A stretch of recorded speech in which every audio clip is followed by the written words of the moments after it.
मुंबईकरांनो, तुमच्यासाठी खुशखबर आहे। आजपासून मुंबईकरांचा प्रवास आणखीन सुसाट झालाय। कोस्टल रोड मुंबईकरांसाठी पूर्णपणे खुला झालाय। काल मुख्यमंत्री देवेंद्र फडणवीस आणि उपमुख्यमंत्री एकनाथ शिंदे यांच्या हस्ते संपूर्ण कोस्टल रोडचं उद्घाटन झालं। त्यानंतर सकाळी 7 वाजल्यापासून हा संपूर्ण रोड सुरू झालाय। त्यामुळे मरीन ड्राइव्ह ते वांद्रे आता अवघ्या 15 मिनिटात प्रवास करता येईल। दररोज सकाळी 7 ते मध्यरात्री 12 वाजेपर्यंत कोस्टल रोड सर्वांसाठी खुला राहणार आहे।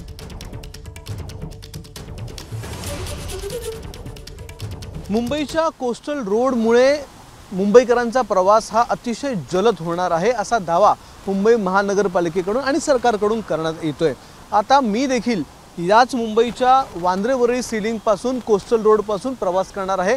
वांद्रे ते नरिमन पॉइंट असा माझा प्रवास असणार आहे आणि या प्रवासाला नेमका किती वेळ लागतो हे आपण यामधून बघणार आहोत। खरंच 15 मिनिटात हा प्रवास पूर्ण होतो का हे देखील आपण बघणार आहोत। सध्या जर आपण पाहिलं तर वाजलेले आहेत 7:55 आणि माझा प्रवास आता सुरू करतोय मी वांद्रे वरळी सीलिंग पासून ते नरिमन पॉइंट पर्यंत।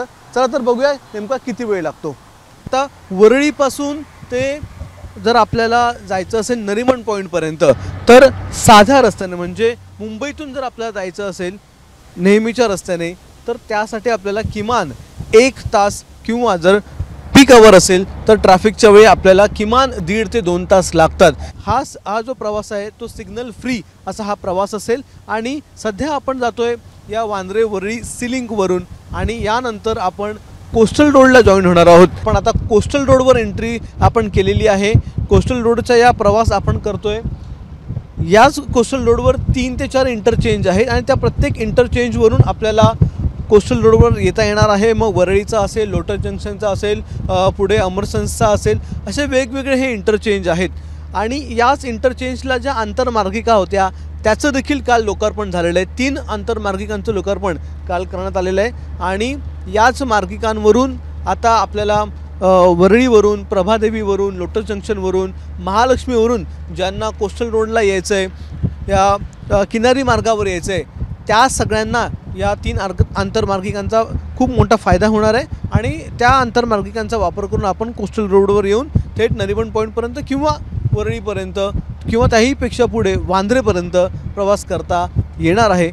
आता आपण याच मुंबई किनारी मार्गाच्या म्हणजेच कोस्टल रोडच्या भुयारी मार्गांमध्ये आहोत।